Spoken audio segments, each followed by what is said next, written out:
Saya rindu kita sama-sama baca di dalam Matius 18 ayat 19 sampai 20. Lagi aku berkata kepadamu, jika dua orang daripadamu di dunia ini apa? Sepakat meminta apapun juga, permintaan mereka itu akan dikabulkan oleh Bapakku yang di sorga. Sebab di mana 2 atau 3 orang berkumpul dalam namaku, di situ aku ada di tengah-tengah mereka. Jadi dari sini kita melihat bahwa kunci keberhasilan hidup, kunci doa-doa kita dijawab adalah sepakat. Bilang kiri kanan, sepakat. Bahasa Karonya ersada ukur. Kalau bahasa Tapanulinya apa ya? Sada roha. Iya. Jangan dua roha, sada roha. Dan hari ini kita perlu pahami ini, kita nggak perlu canggih-canggih, yang penting kita sepakat. Keluarga nggak perlu canggih-canggih, yang penting keluarga sepakat. Berkat Allah diperintah. Gereja juga nggak perlu terlalu canggih, yang penting kita semua di dalam sepakat. Berkat Tuhan akan Tuhan perintah atas gereja ini. Amin. Nah, kesehatian, kesepakatan itu adalah tempat Allah bekerja. Nah, ada satu lagu kita yang sering kita dengar di dalam Mazmur 133. Sungguh alangkah baiknya, sungguh alangkah indahnya bila saudara seiman hidup rukun bersama. Seperti minyak yang baik di atas kepala meleleh ke janggut, yang meleleh ke janggut Harun dan ke leher jubahnya. Seperti embun di gunung Hermon yang turun ke atas gunung-gunung Sion. Sebab kesanalah Tuhan memerintahkan berkat kehidupan untuk selama-lamanya. Kalau kita rukun, sepakat, firman Tuhan bilang, Tuhan akan memerintah berkat. Saudara mau dapat berkat, enggak saudara minta pun Tuhan perintah. Ada satu klip lucu ini.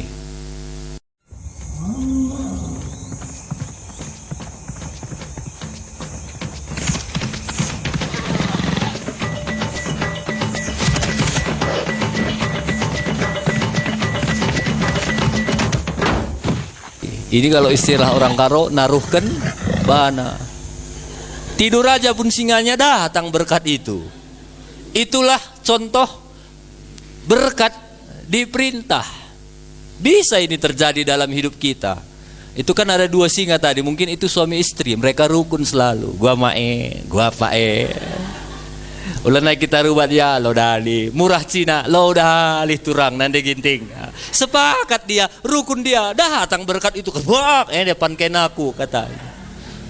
Jadi kita perlu rukun di gereja, di rumah, kita perlu sepakat semuanya. Saya berharap di ulang tahun 29 tahun ini kita semua jemaat makin sepakat. Kalau kita rumah tangga sepakat, rukun, rumah tangga diberkati. Kalau rumah tangga diberkati, gereja juga pasti diberkati. Amin. Bilang kiri kanan, mau kam berkat naruhkan bana? Bilang. Apa yang kita butuhkan Tuhan akan sediakan. Kita butuh kesembuhan, Tuhan akan berikan. Kita butuh berkat, kita butuh apa saja, berkat itu Tuhan akan perintah dari kepada kehidupan kita. Nah, bagaimana caranya kita bisa sehati? Yang pertama, kita perlu berdoa untuk kesatuan hati. Ini doa Tuhan Yesus, ya. Dan aku tidak ada lagi di dalam dunia, tapi mereka masih ada di dalam dunia. Dan aku datang kepadamu, ya Bapa yang kudus, peliharalah mereka dalam namamu, yaitu namamu yang telah engkau berikan kepadaku, supaya apa? Mereka menjadi satu sama seperti kita. Ini doa Bapa, doa Yesus kepada kita. Yesus bilang supaya jemaat kita semua satu sama seperti Bapa adalah satu. Jadi yang pertama caranya supaya kita bisa sehati itu lewat doa. Nah, kalau ini aku, ini kam, ini Kristus, Yesus, Tuhan kita, Kalau aku berdoa kepada Tuhan, aku akan makin dekat dengan Tuhan. Kalau kamu pun berdoa kepada Tuhan, kamu pun makin dekat dengan Tuhan. Bukan hanya itu, aku dan kamu pun kita makin dekat, makin sehati, makin kompak. Kenapa? Karena ada hubungan dengan Kristus, ada doa. Makanya kami berharap di sini kita ada doa itu setiap Jumat ya. Saya berharap kita semualah datang kompak, kita berdoa kepada Tuhan. Kita pun semakin dekat dengan Tuhan, kamu semakin dekat, aku semakin dekat, dan kita pun semakin dekat, semakin kompak, semakin nyambung, semakin sehati di dalam Tuhan. Amin. Jadi kalau kita makin kompak, firman Tuhan, berkat diperintah. Yang kedua, kita perlu berkomunikasi dengan baik. Kalau kita tahu cerita satu kali orang Babel, dia mau membuat satu menara Babel. Sampai mereka bilang, kita akan buat menara yang sampai tingginya ke langit. Kita cari nama. Dan Tuhan bilang, gak cocok ini. Mereka mau cari nama. Akhirnya Tuhan kacaukan bahasa mereka. Udah gak lagi siangkan, gak saling mengerti. Itulah awal sejarah bahasa banyak bermacam-macam di seluruh dunia. Gara-gara komunikasinya nggak bagus, akhirnya tidak tercapai menara Babel itu. Makanya kita jemaat di sini, kita perlu jaga komunikasi kita, karena iblis itu paling suka mengacau balaukan komunikasi. Nah, makanya kitalah, yuk saling menjaga kita, saling komunikasi. Kalau ada kamu merasa teman lu perlu kasih masukan saja. Teman, gak bagus kayak gitu, kamu pun gitu. Kalau kami pun kasih masukan sama jemaat, jangan begitu. Kamu pun boleh kasih masukan kepada kami, kepada Bapak Ibu Gembala. Apa yang kamu merasa perlu, maunya begini, supaya kita makin kompak. Amin. Yang terakhir, apa yang perlu kita lakukan? Yang pertama tadi apa? Kita berdoa. Yang kedua, kita komunikasinya harus baik.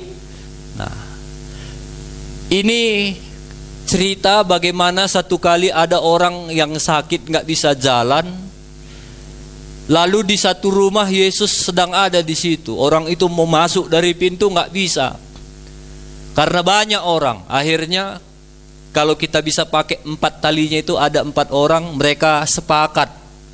Mereka komunikasi, kayaknya nggak bisa masuk. Ayo kita rusakkan aja sengnya, kita masukkan dari atas. Mungkin mereka pun udah tek-tekan, nanti kalau marah tuan rumah, udahlah ya kita ganti ya.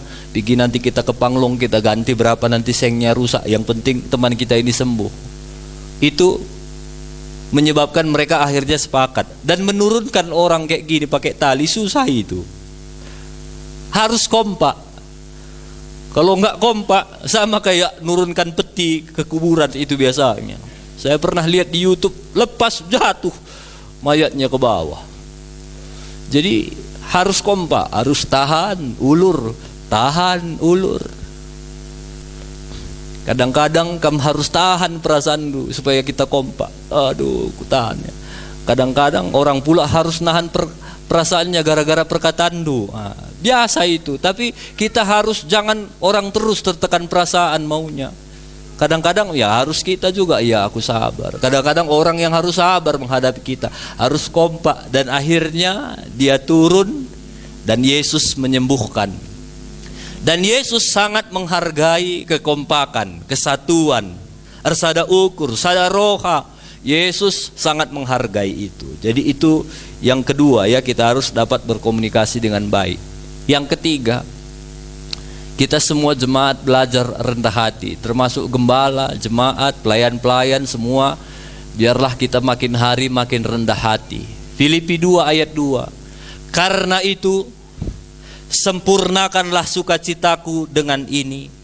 Hendaklah kamu sehati sepikir dalam satu kasih, satu jiwa, satu tujuan, dengan tidak mencari kepentingan sendiri atau puji-pujian yang sia-sia.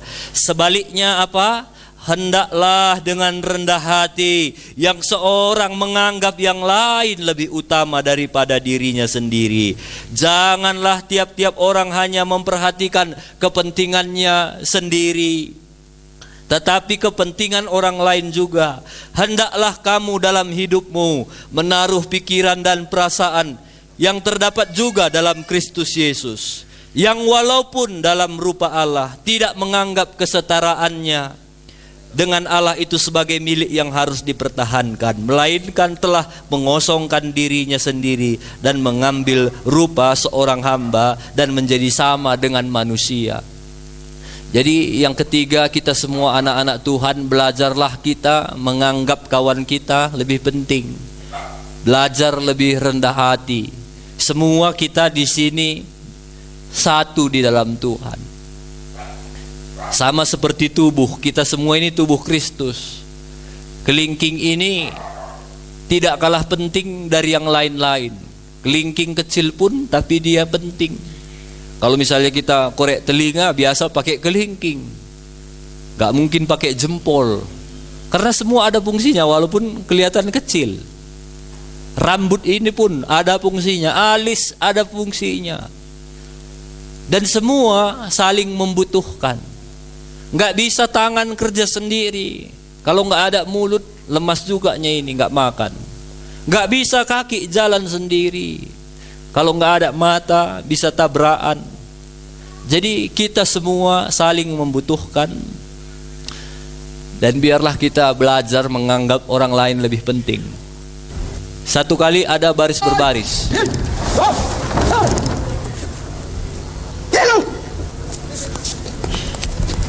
Ni是怎么搞的？哎，陆训练。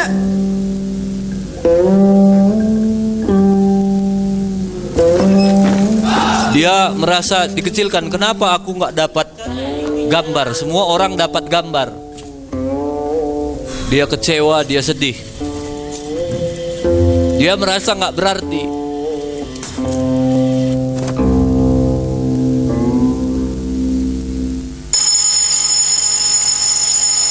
Dia terlambat bangun, padahal kawannya udah baris berbaris. Lihat itu, balik-balikkan.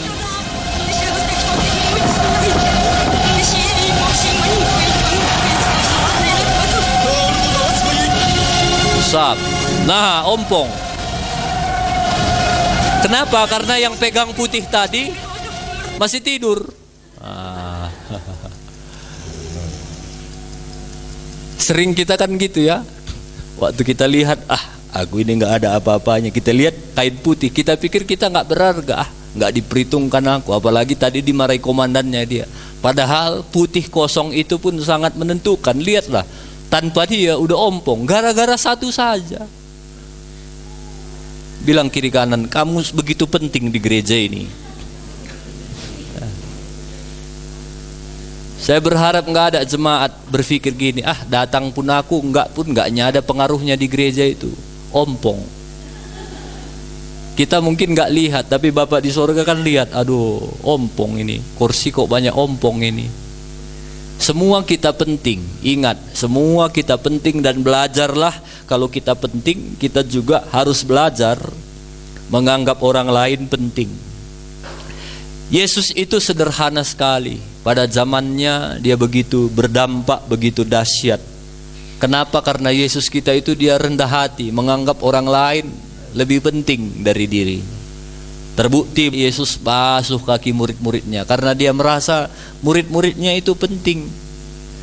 Dia lihat ada wanita pelacur yang mungkin udah jadi sampah masyarakat, tapi dia lihat wanita itu, dia datangi, dia dengan rendah hati, dan akhirnya wanita itu bertobat. Biarlah kita gereja hari ini belajar juga bertobat. Belajar semua kita rendah hati. Semua kita ini berbeda-beda, tapi belajarlah. Waktu kita belajar rendah hati, saling menghargai, kita akan diberkati oleh Tuhan. Ayat terakhir saya akan berikan buat kita semua, Efesus 4 ayat 3. Ayat 2 mulai ya, Efesus 4 ayat 2 dan 3. hendaklah kamu semuanya jemaat GPDI Daulat Rakyat selalu rendah hati, lemah lembut, dan sabar. Tunjukkanlah kasihmu dalam saling membantu. Dan apa? Berusahalah memelihara kesatuan roh oleh ikatan damai sejahtera. Jadi kita perlu usaha untuk menjaga kesatuan, baik di rumah tangga, baik di gereja. Perlu usaha, perlu kekompakan, perlu korban. Mungkin perlu korban waktu, perlu korban tenaga. Mungkin kita perlu korban tidur kita. Biasa kalau Jumat cepat kita tidur, tapi karena doa Jumat kita korban tidur kita. Aku gereja lah jam 8 sampai jam 9, 1 jam kita korban. Untuk menjaga itu kita perlu berkorban. Jadi ingat, yang ketiga ini semua kita belajar rendah hati. Ada satu video, ini adalah video suami istri, yang mereka suami istri sama-sama cacat. Dia nggak ada kaki, ini suaminya. Istrinya nggak ada tangan.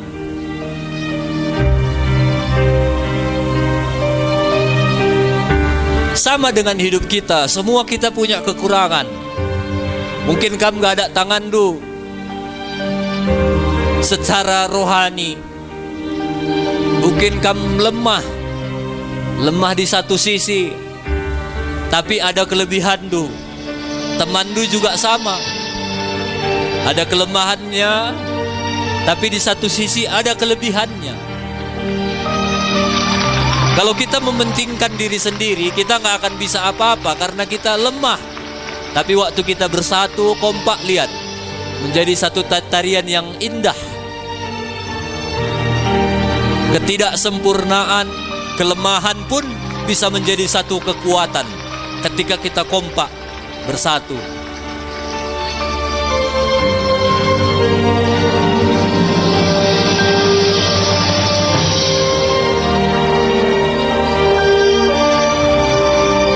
Lihat, luar biasa.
Bilang kiri kanan, kompak kita ya kawan. Banyak kelemahanku bilang, tapi banyak juga kelebihanku. Biarlah kita semakin hari semakin kompak. Ingat 3 hal ini. Usia 29 tahun gereja kita membuat kita semakin suka berdoa supaya kita bisa semakin kompak, membuat kita menjaga komunikasi kita satu dengan yang lainnya. Dan 3, belajar kita semua jemaat, belajar semakin hari semakin rendah hati, menganggap orang lain lebih penting dari kita semua.